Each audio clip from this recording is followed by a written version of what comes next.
10시간 공부한다고 했을 때 오전 3시간은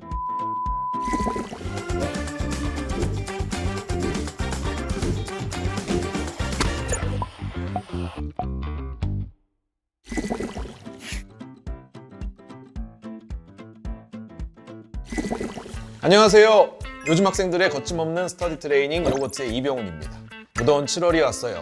열심히 땀 흘리며 공부하다 보면 방학을 맞이하게 될 텐데요. 방학은 학교 수업을 쉬는 기간이지만 공부를 쉬는 것은 아닙니다. 특히 고등학생들에게 방학은 성적을 끌어올릴 수 있는 최고의 기회인데요. 고1 학생들은 첫 방학이라 어떻게 보내야 할지 막막할 수 있고, 고2 학생들은 고3을 준비하는 전환기에 있죠. 고3은 최종 마무리해야 하는 중요한 때입니다. 그래서 준비했습니다. 요거트 7월의 고등학습 전략은 방학 공부 계획법입니다. 방학은 우선 자기 공부 시간을 충분히 확보할 수 있는 절호의 기회입니다. 때문에 전체적인 학습 계획을 세워보는 것이 좋죠. 방학 공부 계획법 첫 번째는 공부 시간을 계산하는 것입니다. 방학 동안 공부할 수 있는 총 시간을 한번 계산해 보세요.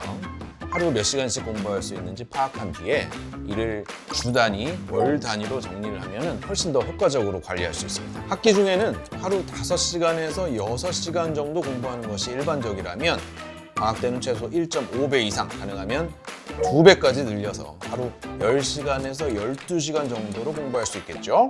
하지만 사람마다 다를 수 있으니 먼저 자신이 방학 때 공부할 수 있는 시간을 계산해 보세요. 현실적으로 실천 가능한 계획을 세우는 것이 중요합니다. 하루 공부량을 정할 때도 쉬는 시간하고 복습 시간을 적절히 배치하는 것이 효율성을 높이는 데 도움이 됩니다. 예를 들어 하루에 10시간 공부한다고 했을 때 오전 3시간은 집중 공부, 1시간은 점심 및 휴식, 오후 3시간은 문제풀이 및 개념 정리, 30분은 짧은 산책, 간식 시간, 저녁 3시간은 오전 후 학습, 복습과 다음날 예습, 이렇게 배치하면 좋습니다. 방학 공부 계획법 두 번째는 과목별 우선순위를 정해야 합니다. 학기 중에는 수업과 숙제 때문에 충분히 시간을 내기 어려운 과목이 있었을 겁니다. 예를 들어 수학은 문제풀이 시간이 오래 걸려서 학기 중에는 진도 따라가기 바쁘고, 과학, 특히 화학 물리는 개념을 제대로 이해하고 정리할 시간이 부족하며, 영어 독해는 지문이 길고 반복 학습이 필요한데도 자주 건너뛰게 되죠. 방학 동안에는 그런 취약 과목을 보완할 시간을 확보해야 하는 게 중요한데요. 평소 어려웠던 개념을 다시 살펴보거나 다음 학기에 배울 내용을 미리 예습해두면 학기 중에 부담을 줄일 수 있을 겁니다. 그 다음 학기 내신에서 비중이 큰 과목을 대비하세요. 보통은 이제 수학 비중이 크며 국어는 독해 실력 강화, 영어는 어법과 단어 암기 공부하는 것이 좋습니다. 사회과학도 미리 예습해두면 학기 중에 훨씬 수월할 것입니다. 단순히 몇 시간 공부하겠다가 아니라 어떤 과목을 어떤 교재를 사용해서 어떤 방식으로 공부할지까지 구체적으로 정하는 것이 중요합니다. 그래야 계획을 실천하는 과정에서 방향을 잃지 않고 효율적으로 공부할 수 있기 때문이죠. 방학 공부 계획법 세 번째는 수능과 내신 대비 비율을 정해야 합니다.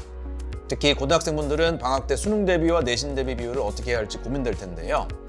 고1이나 고2의 경우 국어는 문법을 제외하고는 거의 수능 대비 위주로 공부하는 것이 효과적입니다. 수학은 수능을 위한 개인 진도와 내신 대비를 6대4 정도로 분배하는 것이 좋습니다.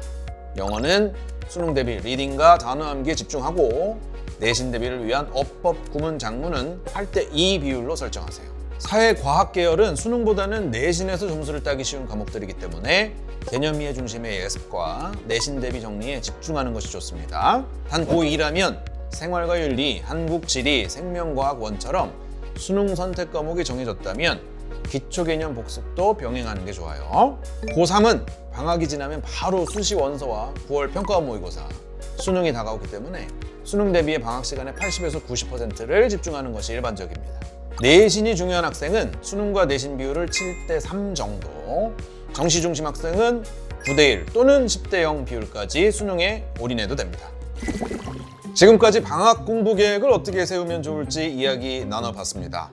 마지막으로 정리하자면 첫 번째, 공부 시간 계산하기. 두 번째, 과목별 우선순위 정하기. 세 번째, 수능과 내신 대비 비율 정하기. 세 가지 방법을 꼭 기억하기를 바랍니다. 자, 그럼 요즘 학생들의 거침없는 스터디 트레이닝 요거트 7월의 고등학습 전략은 여기까지입니다. 방학을 알차게 보내고 성적도 쑥쑥 올리길 바라며 다음 시간에 또 찾아오겠습니다.